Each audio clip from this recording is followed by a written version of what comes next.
حي على الفلاح. I want to get a job.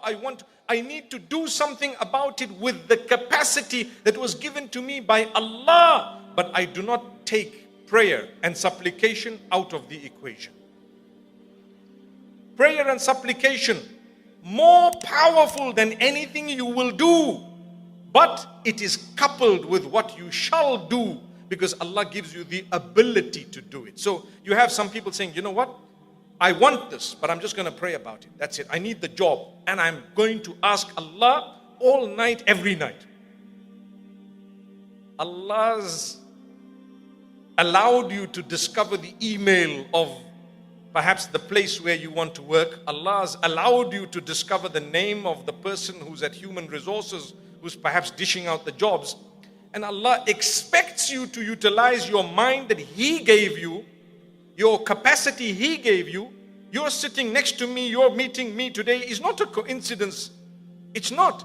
It was planned by Allah, but didn't you make a little effort given the ability that Allah gave you? There were others after you had perhaps booked who wanted to book, who couldn't book because it was all sold out. It was. So, may Allah grant us goodness. You have to use that capacity. But does that mean you only use the capacity without dua, or you only make dua without using your capacity? A true mu'min, it's a marriage of both. It's a marriage of both. But which is more powerful? The dua. The prayer, the supplication is definitely more powerful. But in order to acknowledge the greatness of Allah, you must acknowledge the ability He's given you. If you can sit and stand today, it's only because Allah gave you the power to do that. That's why when Qarun, the very wealthy person at the time of the Prophet Moses, may peace be upon him, mentioned in Surah Al-Qasas, if I'm not mistaken, Allah Almighty says that his crime was not that he had wealth. His crime was he allowed the wealth to make him arrogant. And on top of that, he told everyone, this has nothing to do with God Almighty. This is me, my intellect, my brain, my capacity, my physical strength and my sharp brain. I got all this and I made you. Hang on. Who gave you that brain? Did you give yourself the brain? Who gave you the capacity? Who gave you the ability? Who allowed you to network and to meet? We think we're intelligent. Hang on. It's Allah who allowed you to network. Today we have social media through which the bulk of us have gotten to know each other. Am I right? Where did that come from? Did Allah not? You might say, oh, it's a human being. It's these people, those people. This social media belongs to that one and this one invented this and that. Did Allah not give them the capacity in their brains? Where did their brains come from? So go back to the source, the root. It's always Allah. Do not allow yourself to forget Allah. Allah is the first of that entire equation. So Qarun's crime was, he says, إِنَّمَا أُوتِيتُهُ عَلَىٰ عِلْمٍ عِنْدِي. I was given all of this because of me, myself and I. My knowledge, the knowledge that is within me. Hang on. Allah says, does He not see we've destroyed people before Him who had much more than Him? Because He became arrogant, He needs to witness the destruction of those who were similarly arrogant that happened in the past. When Allah destroys, He doesn't just, you slap and you get a slap back on your cheek. That's not how Allah works. Allah gives you a moment. He gives you some time. Differs from person to person, situation to situation, nation to nation. Imagine if every time you did something bad, you had the punishment instantly. Instantly. We wouldn't be able to do any bad. Imagine you're trying to walk away from the masjid and the next thing you just get pulled back. Hey, come back. You would have to fulfill your salah. Imagine time of salah and you want to do something and suddenly you just freeze. What option do you have? Allah says it defeats the purpose. We give you time. We want you to return on your own. One day you have to go back. There's no option. One day you're going to have to fulfill the instruction of Allah. You have no option. One day when you go back to Allah, you will be at His mercy completely. And you know what? The best thing about it, He's the most merciful, the most kind, the most generous. He is above all in terms of forgiveness. If you think you're a forgiving person who can forgive others, Allah is 1,000,000,000 times more than that.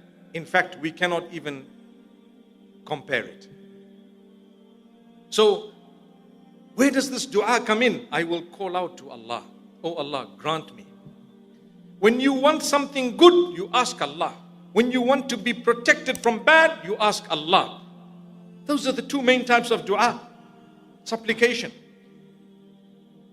But there is a third type of dua, filled with gratitude to Allah, to ask Allah to allow you to continue to receive from His mercy when you are already in goodness.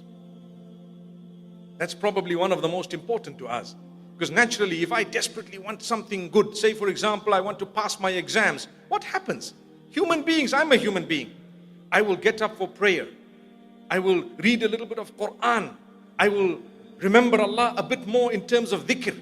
I will give a little charity, do a bit of good. Why? Because I need a good rapport with Allah, good relationship with Allah. And I'm going to say, oh Allah, help me to pass my exams. Help me to pass my exams. Help me to pass my exams. Grant me goodness. Let the questions in the examination be exactly what I have studied.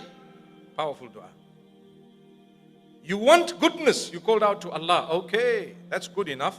Very good. Allah created the need in order for you to call out to Allah. The beauty of calling out to Allah for something that He may never give you is that you have other things that you will receive as a reward for that particular dua. You might have failed your exams, but guess what?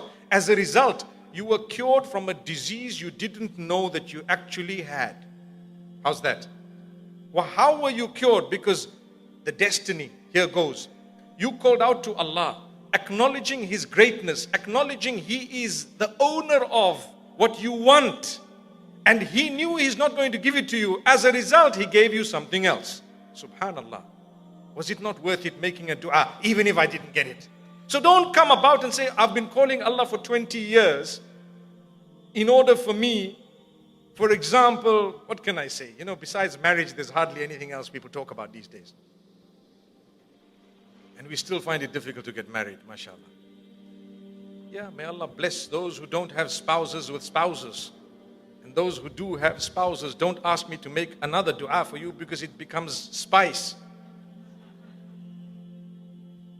My brothers, my sisters, so Allah subhanahu wa ta'ala held back one thing for 20 years that you were asking for. But for those 20 years, He gave you sustenance. He gave you some things that no one else had. But you were too busy only calling for that which you didn't have. So you began to feel Allah is not responding to your dua. But all along, He was only giving you the blessings that He was giving you because of this dua that He kept rejecting, knowing that if I gave this to you, it would not be good for you. How many of us have gotten into situations we were praying to get into, and when we got into them, we regretted ever having prayed to get into those situations? Human beings. Goes back to what I said right at the beginning, the knowledge of Allah. That's Allah. He knows. So you make a dua for the goodness. I gave an example of that. Say you are unwell, you are sick. May Allah grant cure to all those who are sick and ill. Ameen. You ask Allah, oh Allah, cure me from the cancer, from whatever else it may be, from the blindness, from the sickness I have in my whatever organ it may be, from this, whatever, oh Allah, and you cry, and you're hoping, you have a procedure tomorrow, for example, and you're busy saying, oh Allah, guide the doctor to be able to diagnose, to be able to effectively eradicate this. Oh Allah, you are the guide, guide his hand. Don't we say that? MashaAllah, beautiful dua. Even if it resulted in your death. By the virtue of that dua, Allah may give you paradise. And you might wonder, did I really deserve this? Allah says, well, you desperately sought a certain thing from us which we didn't give you. Because we didn't give that to you, we loved the way you asked us and your sincerity and the way you worshipped us by asking us. We will give you paradise in return. That was okay. That was okay. Ultimately, I still have to go, even if it's 10 years from now. You find a guy who's 75, 80, oh Allah, grant me a good life. I can't go now. I really can't go now. Oh Allah, I need to see my grandchildren get married. But you know what? 40 years back, he was saying, oh Allah, I need to see my children get married. And if Allah gave him life to 120, oh Allah, I need to see my great-great-grandchildren get married. May Allah grant us ease. Those children might be making dua, we need to see our grandfather in the grave. Astaghfirullah. Astaghfirullah. Depends. People are not so tolerant anymore of their grandparents. May Allah make us from among those who appreciate each other. It's a blessing. The hadith says, destruction be to the one who has witnessed his parents both or one of them. Thank you so much for listening to this short message. I pray that it has increased you in a little bit of motivation and hope, and the same applies to all of us. Jazakumullah khair. Assalamu alaikum wa rahmatullahi wa barakatuh.